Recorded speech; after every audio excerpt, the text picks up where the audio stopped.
Good morning, afternoon, evening, or whatever time it is, wherever you are, and welcome to Torchcast Episode 7. We have a very special episode for you tonight. It is the Halloween special. We are here sitting in the Alumni Building, looking for a ghost. I have with me my editor-in-chief, Meg Lewton, and none other than the director of hockey analytics, Jacob Carlson. Welcome to the show, guys. Yeah. Great to have you on again. Thank you for having me. Yeah, we're glad to be here. So, how you guys doing? I'm doing all right. I probably would be better if I didn't get sucked into doing this, but it should be interesting. We're doing a little bit of ghost hunting today, so it's been good. We've been here since about 10.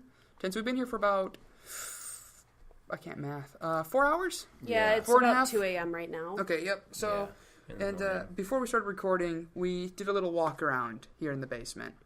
Just to get a feel. And, I had a ball because, I work here a lot by myself. So I was fully comfortable in my zone.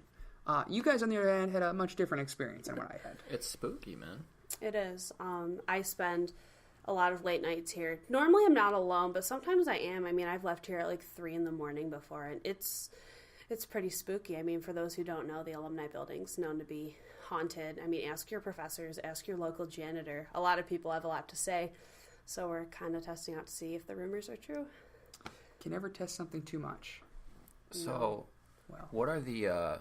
Because I'm new to the news, and I've known that Alumni is supposedly haunted. But Zach, I know that you know like the 3 main theories or something behind it. Yeah. What are they? When I first got the job working in the archives, my boss in the orientation decided to tell me the 3 theories that various paranormal investigators had when they arrived. First one was the ghost was an individual who died in the fire that burned down Old Main and the pharmacy buildings. However, that theory is debunked because no one actually died in the fire. So, scratch that one off. That we know of. That we know of, but again, we've had a long discussion about this, and I'm sure you'll hear it again later on in the podcast, but no. Theory number 2 involves the Spanish flu epidemic of 1917, where on the grounds of where the building is now, there was a field hospital. And it's believed that the ghost is a victim of the flu epidemic. And that's the one I believe to be the truest. Because the third one, I don't quite understand that well. That's just me, though, because it's a completely new aspect of ghosts for me. And number 3 is just an energy. That's just... What is the energy comprised of? Just exactly why I don't understand it. I really don't understand theory number 3. It's pretty vague. They just say it's just an emotional spirit. They don't know if it's angry or curious. The Spanish influenza? Yes. It was 1917? 1917. Right. That is what I was told. Let's fact check this. I mean, let's figure out theories. Big Rapids. This one makes sense. Yeah, that's why I like to think this is the most likely one. And the ghost actually does have a name. He's been coined. We assume it's a him. I don't know who came up with that, but he's called Michael. Michael, I don't know if ghosts have gender, but are we talking like? Who knows? Are we talking?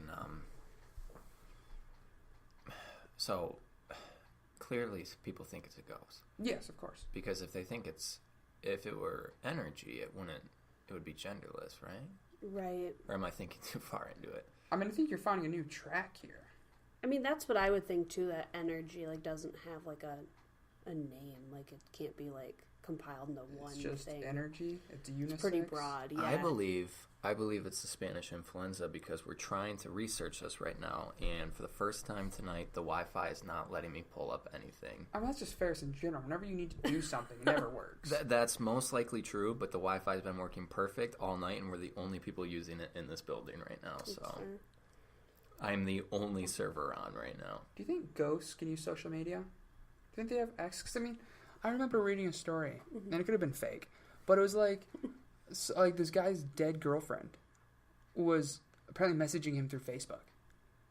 And he was super creeped out because he also got pictures of his setup through a window sent from her account. And yeah, I feel like anybody that has access to her account can do that. That's fair. So... I mean, I don't think we have any weird pictures of us sitting in here. Let's hope not. I mean, it's reasonable for him to believe that. I'm sorry, my computer screen's really bright here, but we're going to try to pull this up on the computer. The computer. Just we sound like we do not deserve to withhold the technology that we do if we're using these terms. But anyways, we digress from some of the interactions. Because, Meg, have you had any interactions? Oh, he has no internet on his either. It canceled me. Yeah, so as far as, like, ghostly interactions, I mean, I haven't been... So, for those who don't know, our Torch office is in the basement of the Alumni Building, and so when we're, like, working on things, we spend some, like, nights in here, and, I mean, there's been times our production manager, Sarah, and I were in here. It was about, like, 1:30, and we both saw it. I was standing over at her computer, and my computer... like, the whole wall, like, just, like, moved in. Like, and my computer monitor was rocking back and forth. And at first I thought, like, maybe I was seeing things, but then she was like, oh, my God, did you just see that? And, I mean, you can't, like, mistake, like, the computer monitor is, like, rocking back and forth. And, it's just, that was something I probably would have, like, ran out of here if I was by myself. But being with her, we were just like, oh, okay, like, whatever. Weather the storm. But, yeah, but she has been... spending a lot of time in this office for the past few years, and so she has a lot of ghost stories, and she's told me that, like, you know, if you guys haven't been in the Alumni Building, I suggest checking it out, preferably in daylight, but there's a couple, like, big paintings on the main floor by the main entrance that faces Oak Street, and they're really creepy, and the eyes follow you, and so, like, when I'm here, like, alone, I, like, go upstairs, like, go to the bathroom or, like, fill my water or something. It's pretty... Thankfully, the lights are always on up there. Yeah, thankfully the lights are always on up there. Imagine if the lights are off and you could, like, see the eerie glow and the just eyes. see the eyes. Imagine if that was a thing. Yeah, well, unfortunately, even, like, during the day, and I'm not sure why, but often the lights are off in the basement hallway where our office is. I turn them off a lot. Yeah, I mean, we turned off all the lights right now just to kind of see if we can attract the ghosts. Exactly, you know, you just want to see. Yeah, and so it's definitely... I mean, like, I'm pretty superstitious, though, so maybe that's just me, but I feel like there's something here. I feel like that all these people can't have the same stories, and I mean, right? You're definitely not alone. Like, I've had my experiences in my time working for the archives in the past few weeks now. For example, throughout the day, I was going in and out with various people, moving boxes out of the storage room, the off-access area, and all of a sudden one time, at the end of the day, I had to go down by myself. It was later on in the evening. I say it was only around like 3:30, 4 o'clock. But I decided to grab some boxes. Or, sorry, put some away. That's not the point. I went down there and I went to flip on the light. Nothing turned on. And I was just down there like 2-3 other times and the light always came on for me. And the one time I go down there by myself, I try to flip it on and nothing happens. So I did the smartest thing I could and I turned on my phone flashlight and I did my duty. Stand by that. Although I was shaking in my shorts. It was terrifying initially, and then I just kind of was like, "Hey, Michael, putting some stuff away, man. You do you. I'm gonna do me. We're cool. You know, I've learned sometimes you just accept it. Just say hi. Yeah. You know, smile goes a long way. Smile goes a long way. There we go. Well, and we were just talking about this earlier, but I feel like people just, like, assume that he's, like, a bad ghost. I don't know. Maybe he's just really misunderstood. You know, yeah, I think ghosts get a bad rap sometimes. Yeah, maybe we should, like, take the chance to get to know him, you know? Yeah. So... This is pretty chill. Oh, Jacob, yeah, what's your update? Going back to the theory of the Spanish influenza, they have no public records of what stood on this ground, I guess, before the Alumni Building. But Mercy Hospital opened in 1879... by the Sisters of Mercy, but after a third major fire, they were unable to recover from financial losses, and it came to an end in 1919. So I'm assuming that's the hospital that they're speaking about. Okay. That could have been. And a third major fire. So let's try to figure that out, and you guys can... No, I'm kind of drawn in here. Okay, well, Jacob does that. I kind of want to touch back on just there's a weird air at times, especially if you're alone. I know, Jacob, you've told me about this too, like when you'd come down to the Torch office. Am I correct on that? Yeah. Because I know you're the one who introduced me to the idea of the ghost. I've never personally had experiences in the building. but I know of people that have, and it's just kind of an eerie building in general. But I have found so. During the influenza epidemic in 1919, the hospital was filled to a capacity. I might have had the year wrong. Yeah, students paid no extra charge for hospital care except for the doctor and necessary medicine. It was located a 1/2 block from the school, so it's actually not the same ground that. Are we sure? Yeah. Because the school was in a different place. Yeah, it might have been smaller. Yeah, this was. Because it said only half a block away. Yeah, but this said it was where the. This is where. Which stood next to where the Big Rapids post office is now located. Which might not necessarily be where the current one is. Oh, no. This might residents of this Taggart might still be here because this building that's near where the post office was actually a house, the Doucette House, which provided 25 beds to provide adequate hospital space. Several of the community's larger residences were pressed into service. Wow. Oh, so that's not the hospital itself. So this hospital itself might actually Michael stand on could this ground. theoretically be a student who died in the epidemic. Does it say that there were any deaths? No, it says on December 1st, 1919, a year after the armistice was signed, the community's Mercy Hospital Lodge and the former Northern Hotel burned. The Institute's ROTC units assisted in removing the patients and fighting the fire and in aiding the firemen in keeping the fire away from the other buildings. For this work, they received a commendation from the War Department and a resolution from the City Commission thanking the men for their work. What year was the Alumni Building? It was 1931, I want to say. I could be wrong on that. But, let's see here. Well, I feel like our dialogue's kind of dying here. Apologies to those who are listening. We're just kind of getting drawn into this research here. But, if someone wasn't too nervous, we could just run upstairs and look at the sign. The main building was built in 1897. Well, that was the old main. But the Alumni, like the building we're in right now, was built in around the early 30s. Does that make sense? It's the oldest current standing building on Ferris. Do you guys want to go take a field trip? Find out? Go up. Doesn't it say upstairs? Yeah, it should say right there on the wall. I mean, I don't really want to go. No? If you guys go, I'll go, but I'm all sketched out.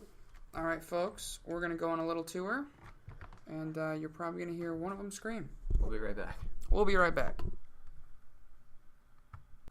And we're back. And might I say, after some digging and a lot of looking at different pictures and a lot of web hopping, we came to an interesting conclusion, and I'm going to pass the floor over to none other than Jacob Carlson, who thinks he cracked the case. But again, this is all just a theory. Look, I mean, I think everything about this haunting, it's all a bunch of theories piled up, but I think this is a good one. I think if we believe there's a ghost in the building, we should get to know them. And so we've done some digging, and right now we're on a guy named Garrett Masselink, who was born in 1872. It looks like he first started working at Ferris in 1904 when he was, he returns to Ferris Institute, where he is a professor of mathematics. But here's the good thing. So there was a period of time where he was kind of running for candidacies in Michigan, and then was a candidate for Michigan Secretary of State. Here's where it gets interesting. Woodbridge Ferris passed away in 1928, and Garrett was named the second president of Ferris College. In that year, he tirelessly solicited money for a building fund to expand Ferris. Then that was Garrett. That was Garrett. He tirelessly solicited money for a building fund to expand Ferris. 1 year later, in April of 1929, Garrett becomes ill for the first time in 39 years. He ends up passing away in that month. And in 1929, Ferris State expanded with the Alumni Building. And the Alumni Building was actually drafted up in 1928 when he was around. Yeah, that was him working day and night to try to get it. So are you kind of going to the length saying Garrett is the ghost of this building?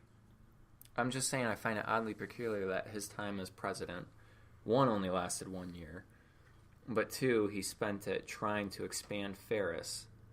The year he dies, they expand Ferris with this building.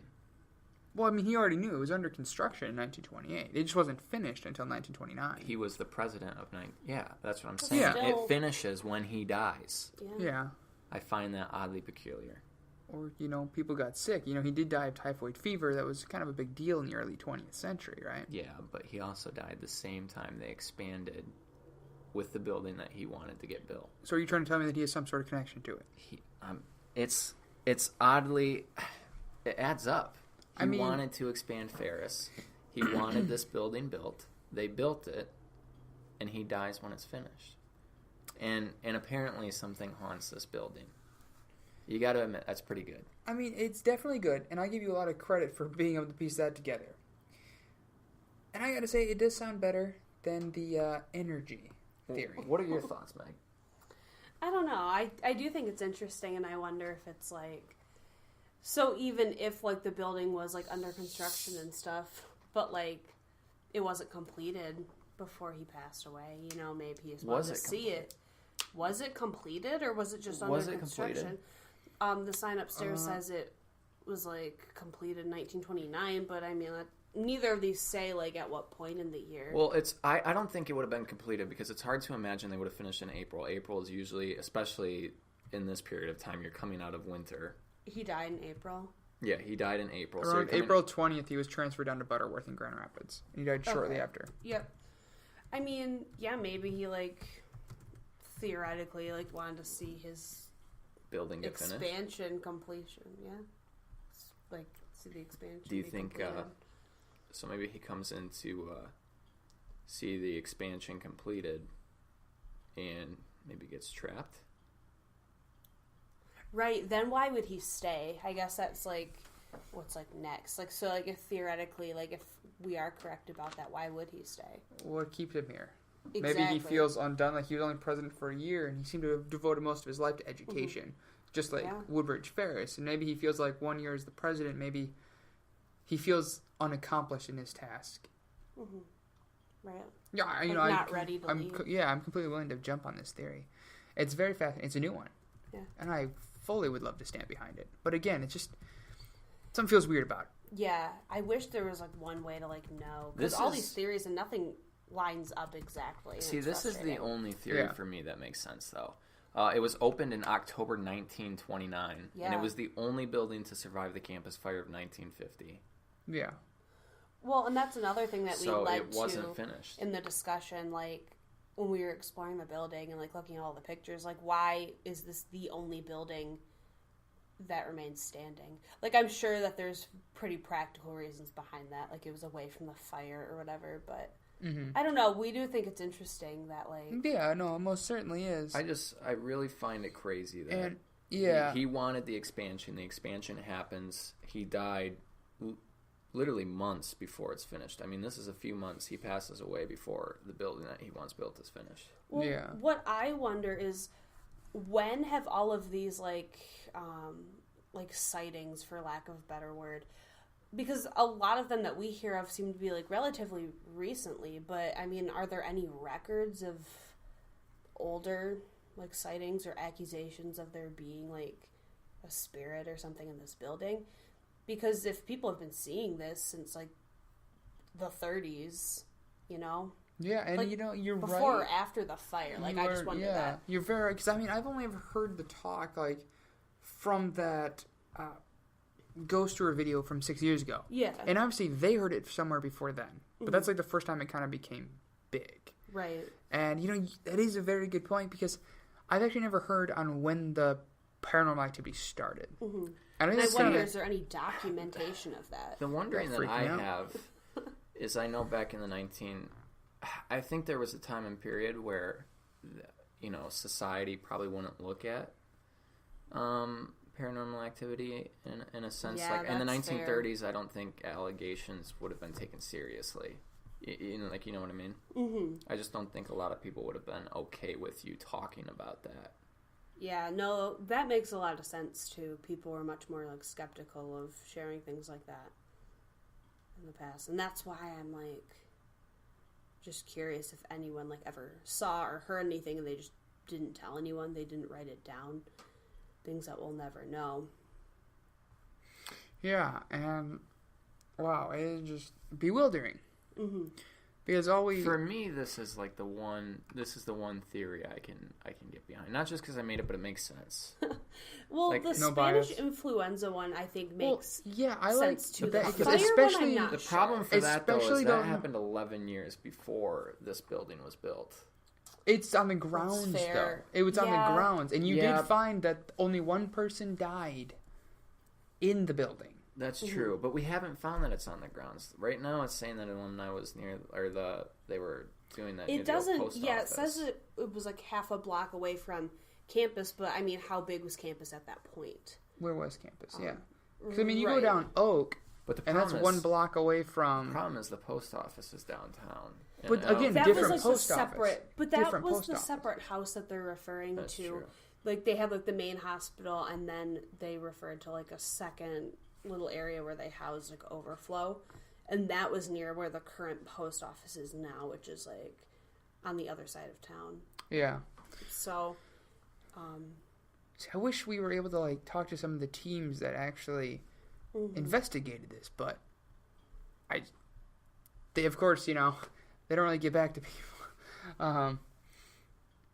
But it's interesting, and I think we should definitely have another group come in at some point to check it out, and I'd love to be a part of that. How old was Garrett when he passed away? Garrett, I mean, That would have 1870. 1929. would have made him minus 57 years old. So that doesn't add up. How does that add up? Because there was a paranormal team. There was a paranormal team that came here that played a recording or whatever. They asked how old it was, and the recording said 40. The recording responded with 40. Well, then that makes me wonder, because that makes me jump back to the Spanish influenza, where that one person died, but we couldn't find what that person's name was, nor how old they were when they died. Right. So, I mean, that's about as far back as I can jump. But again, it just doesn't make much sense to me.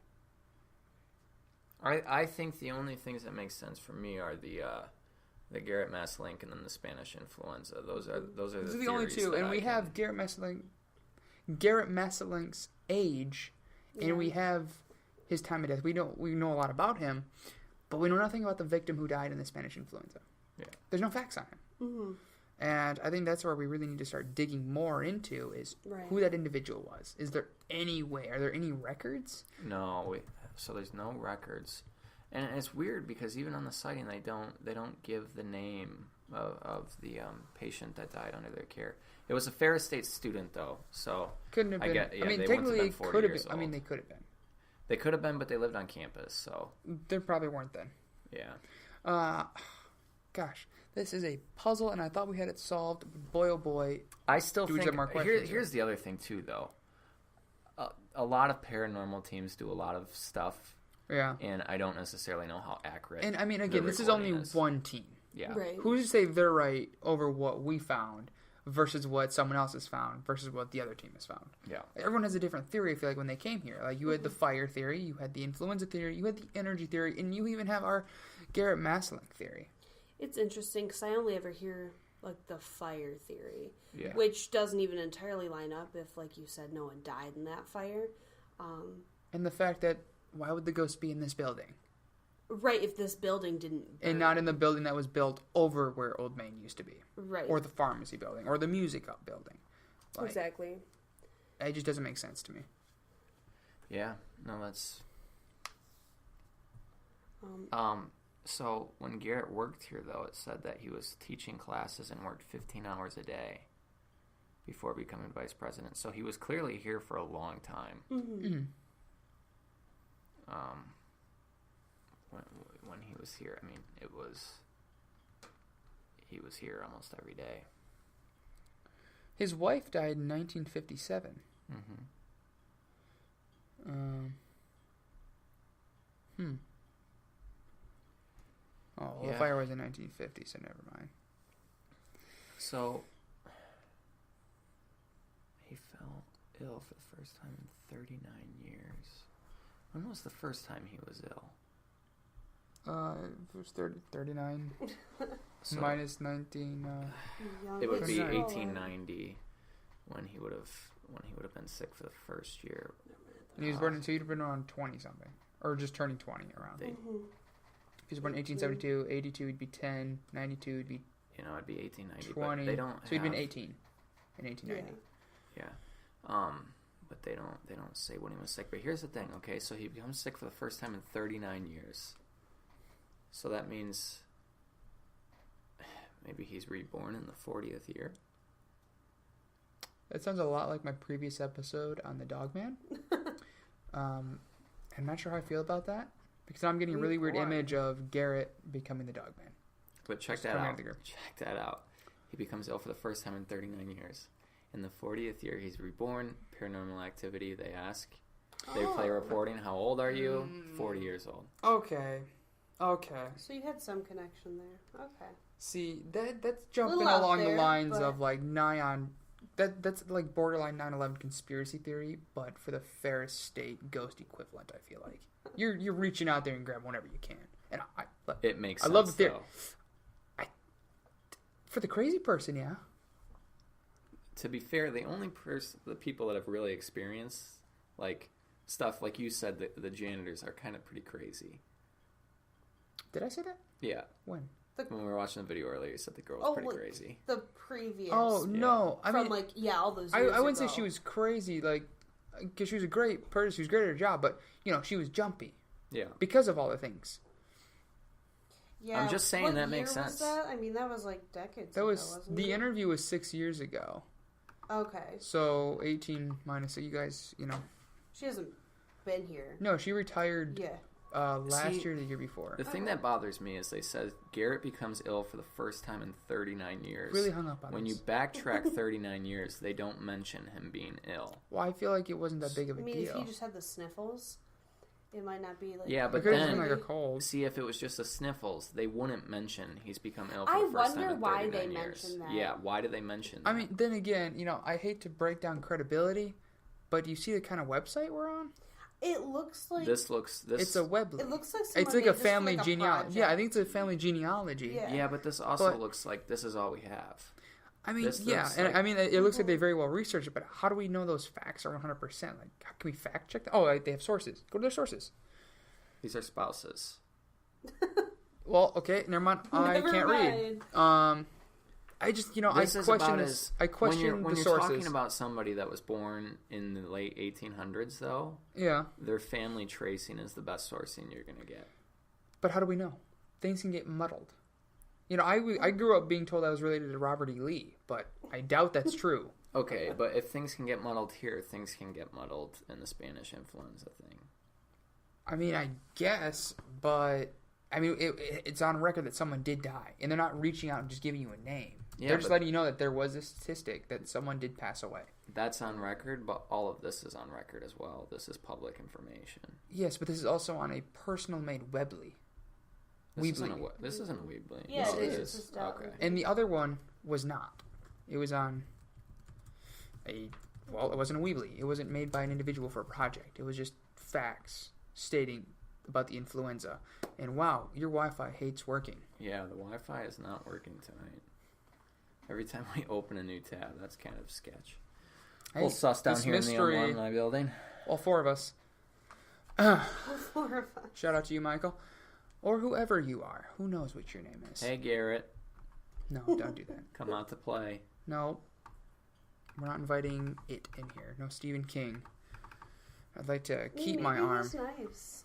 I like to think he's nice. I think he's just curious, and he's probably looking at us like, oh my gosh, if it is doing? Maybe Garrett, he thinks that he has like guests. If it is Garrett, he was described as a Christ-like man. I'm hungry. Yeah, that is true. What? Hungry or Christ-like? Well, Christ-like. Okay. Yeah, but that he was described like a Christ-like man, which is interesting. If he is the ghost, If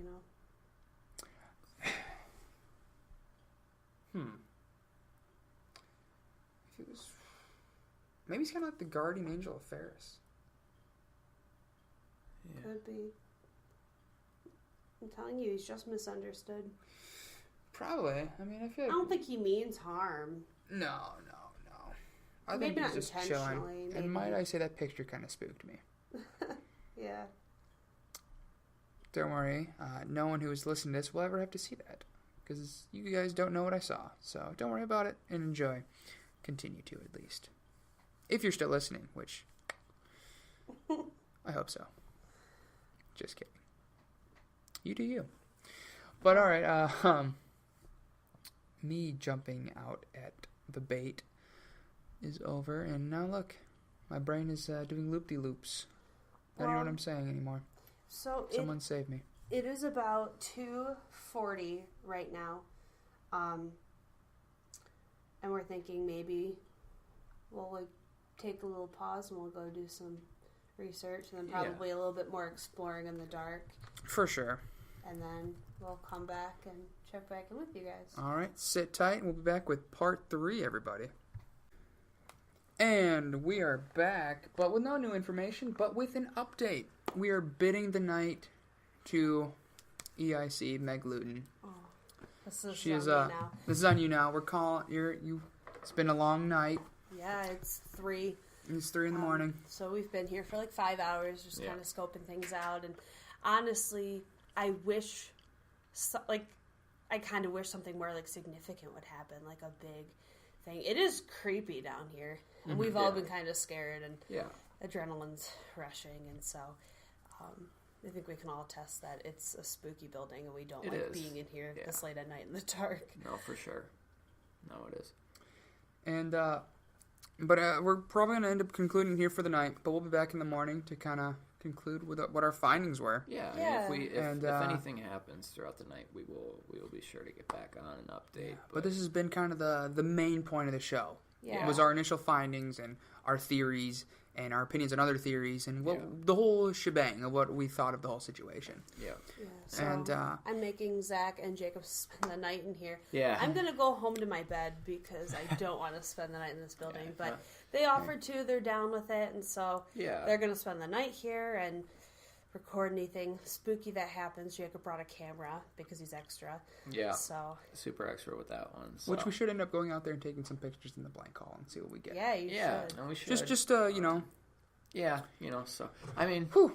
Yep. Kind of nervous, but all right. Sad to see Meg go, but me and Zach are going to stick this one out. Yeah, she's probably I'll happy she gets to go. I'll be back bright and early. Bright and early. Wake you guys up, and we'll get an update, and I'll go home, and I'll probably keep digging for things if I can't fall asleep, and we'll see what we can. Awesome sauce. Well, other than that, guys, good night for now. You'll hear back from us. Well, I guess it'll all be relatively right away with you. But we'll be back on in a couple hours, but you won't know that. Anyways, have a good night, Meg. Yeah, you too. I'll see you in a few hours. Sounds good, and we'll be back. Okay, so, wow, guys. Right after we paused the podcast there, we decided to turn off the lights, and we took a little picture of our little paranormal squad. And you got to give them the background, though. Yeah, of course. So, all right, Jacob, we took out the camera, and so we were going to decide to take some shots. We were just getting the camera kind of ready, and it focused on the door to the room that leads to the hallway. And we'd walk in front of it, but it stayed locked on the door. Yeah, and we moved the camera around, and it stayed locked on the door. We didn't personally lock it on the door. It was automatically focusing on it. And this is what the lights were on. So we turned the lights off, set the flash on. The camera started acting up, would not take the photos, and then it took 2 photos, both with... I don't know how to describe it. It's like a circle. I don't know. It's like it was weird. It was like a big... It's a black circle with white surrounding... Yeah, if possible, Meg, you're the one that kind of puts the podcast up. Is there any way we could put the picture up with it? Yeah, absolutely. Because I've never seen a camera do that. And have you seen that? No, it very well could be like a... I'm wondering if this is a filter. Like I hope so. Or if, filter. Right, it's just like a malfunction, but at the same time, it's like... It still is a little, fine. Spooky. And we were just talking about, seeing orbs, in, photos and things, so... All right, again, we'll be back. We'll be back with more information soon, everybody. And we're back for the last time for this episode of the podcast. It is now 7:13 in the morning, and there was no further activity that we noticed last night. We just kind of ended up hitting the hay, and we were all set. Jacob, do you have any closing remarks? No, I mean, it was a fun experience being out here with you guys, and I mean, kind of disappointing that nothing really happened, but it was just kind of fun, diving into the theories behind what's going on here in the Alumni Building and trying to crack the code. So, still an unsolved mystery, but I guess that's what mysteries are. There we go. Well, folks, on that note, so long, take care, and until the next episode.